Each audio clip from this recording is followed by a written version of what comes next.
Hi there. I wanted to talk a minute about 9/11 on 9/11, 19 years after the fact. Around 2013 is when I was clued into, or I should say, when I really looked at what 9/11 was, because at the time, even then, even really considering it or looking at the evidence seemed bonkers. Absolutely. Even just thinking about looking at it, I was like, conspiracy theorist, crazy, tinfoil hat, But for fun, I checked out James Corbett one day and was pretty taken aback. It changed my worldview to learn that it was without a doubt an inside job.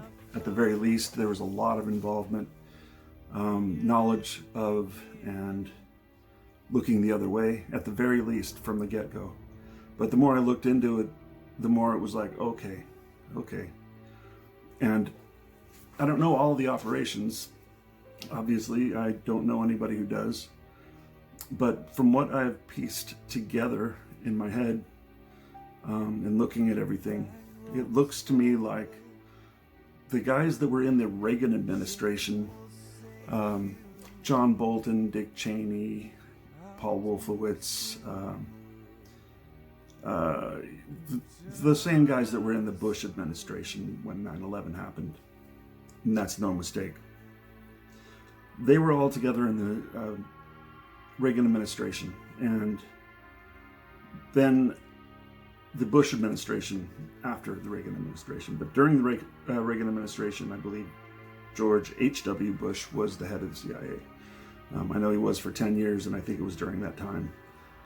No, my bad, he was vice president. Okay, so he was vice president. He gets into office after Reagan. It turns out that the Bush family is one of the most powerful families in the world. I didn't know that till recently, but it makes sense. Because some of the stuff that happened on 9/11, people don't talk about much. Like George Tenet, the head of the CIA at the time, visited George W. Bush at his Texas ranch 2 times in the course of a month before. One of them was 2 weeks before 9/11. But when he answered to the panel, to the NIST report guys, I'm not saying this very well, going off of memory from a long time ago, he lied on the stand and said that no, he had never been to the Bush ranch. He said that. He had been there twice, and recently, like 2 weeks before. You don't forget something like that. So there's got to be a reason that he was denying that, at risk of going to prison for it. So something was going on there. Some people would contend that Bush knew nothing about it. But because of that, I think that he absolutely did. I've always thought that he probably did, but just didn't have much of a role in it. Just like Jeb Bush, who's the governor of Florida at the time, which was where George W. Bush was during the buildings being hit by planes, jets. Nobody talks about Jeb Bush much. He ran for office once or twice. Didn't really get close. But he is involved with PNAC, the Project for the New American Century. He was one of the signatories on it in the think tank. So it was a Washington think tank, nonprofit, but it had the Reagan administration guys in it, and they planned out all the Middle East wars. In fact, General Wesley Clark said that they were planning on taking out 7 countries in 5 years. And this was days after 9/11 that he was talking about this, that there was a memo going around in the Pentagon about that. So they had to have had it drawn up before 9/11 if they already had a plan and a memo days after 9/11. There had to have been a plan. So it was a plan to invade Iraq first. they didn't have the support to do that before 9/11, but yet they planned it out. So the plan was they needed to get a new Pearl Harbor, is what they said in their Rebuilding America's Defenses document. They needed a new Pearl Harbor to galvanize, is that right? Yeah, I think galvanize the public. So the public was down to increase the budget to whatever to make them safe. Give up whatever to, give up your liberties to be safe. So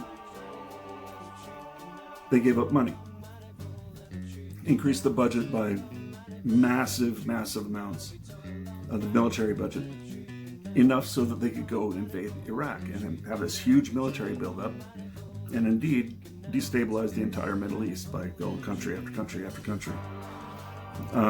So they didn't have the budget to do that, but yet they planned it all out and then put out a memo just, I think it was like 10 days after 9/11. And that's not the most suspicious thing at all. Dick Cheney was doing strange things during 9/11. Like there's pictures of him helping injured people at the Pentagon that were supposedly injured from the flight that hit the Pentagon. He's like carrying a stretcher of someone on it. And it's weird. You don't see that footage very often. And he doesn't really talk about it. And really, do you think that the Secretary of Defense, not knowing what's going on, at the Pentagon, hit by a plane, don't know what the attack is? So he's not in the war room. He's up helping people when they don't know if it's a biological or a nuclear attack. They don't know that stuff, but he's just up there, hey, I'm going to help out. Think he knew something? You think it was a coincidence that the jet hit the opposite side of the Pentagon of his office? Is it a coincidence that that wall that the jet hit was reinforced for no apparent reason?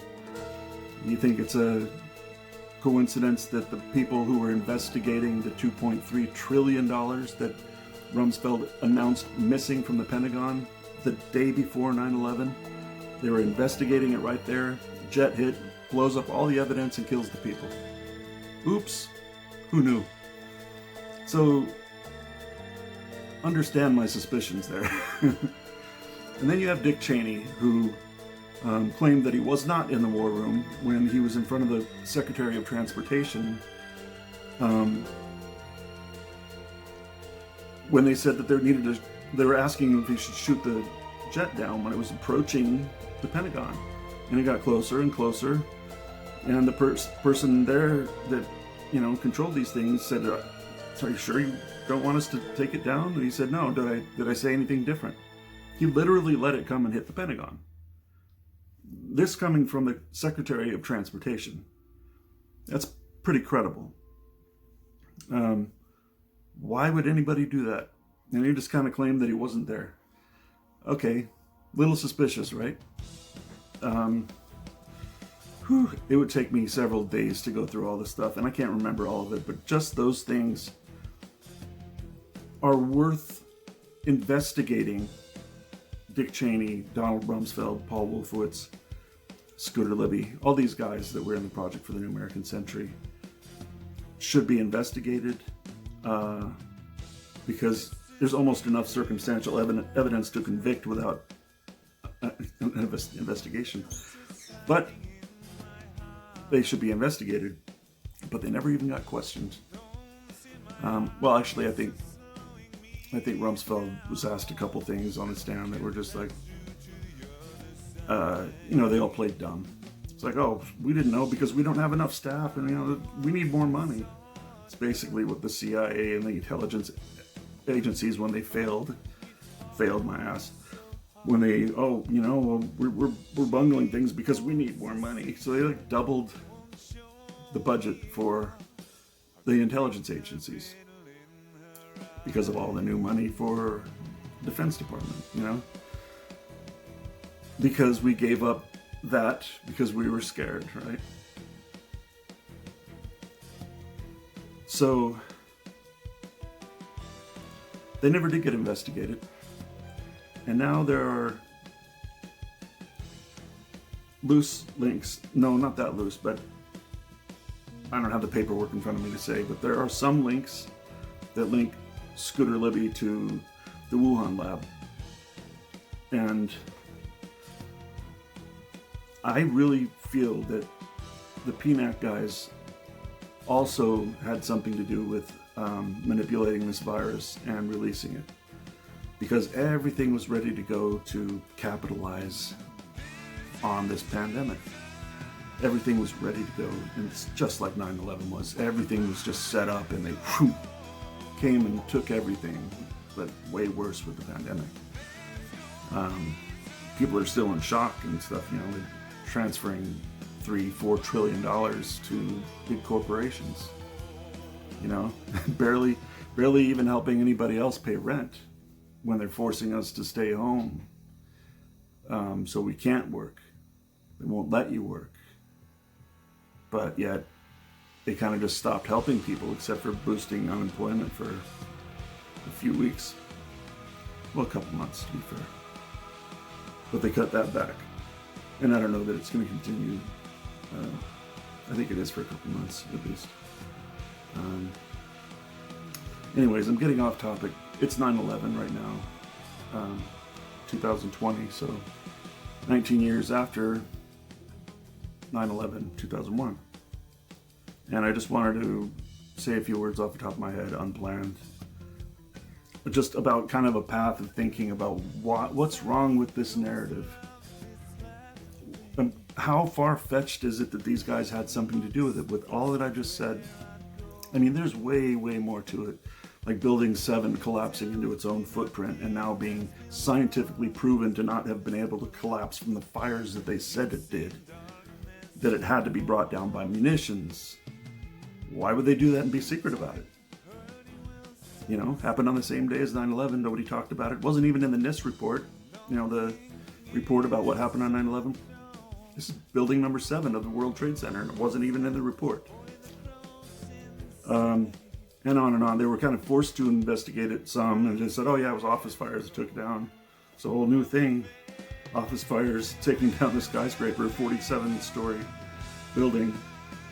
So that's been proven false. And now the government's being sued to correct the record because they're refusing to.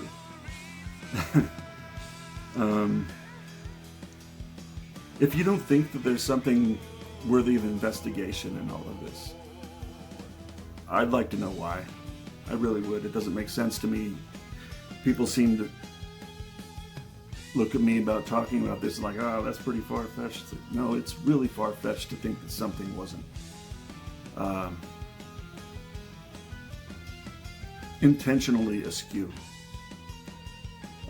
Just too many things happening that people had their hands in. George W. Bush. He was going to lose that election, but he got put in office, more or less. He was going to lose Florida. His brother was the governor of Florida. They said that something was wrong with the voting machines, or there was shenanigans, massive shenanigans. And when it came down to it, they were recounting the votes. And John Bolton had something to do with this. And the court, it was kind of like a 5-4 decision there to shut down the recount or something like that. And then Bolton rushed to the voting precincts to have them stop counting. I believe it was even before the order came down. Well, when they finally did the whole recount, sure enough, Al Gore won. So their hands were in it. There was voting machines that had been known to have been hacked back then. They're paperless voting machines that had left no paper trail, electronic voting with no paper trail. I remember at the time I'm going, oh, that's brilliant. How did people accept that? So them putting George W. Bush in office was a key part of all this, because then George W. Bush brought in all these guys from Project for the New American Century and all the way back to the Reagan administration. So he put all these guys in his administration. This stuff was being planned. All the stuff that happened after 9/11 started being planned in 1999.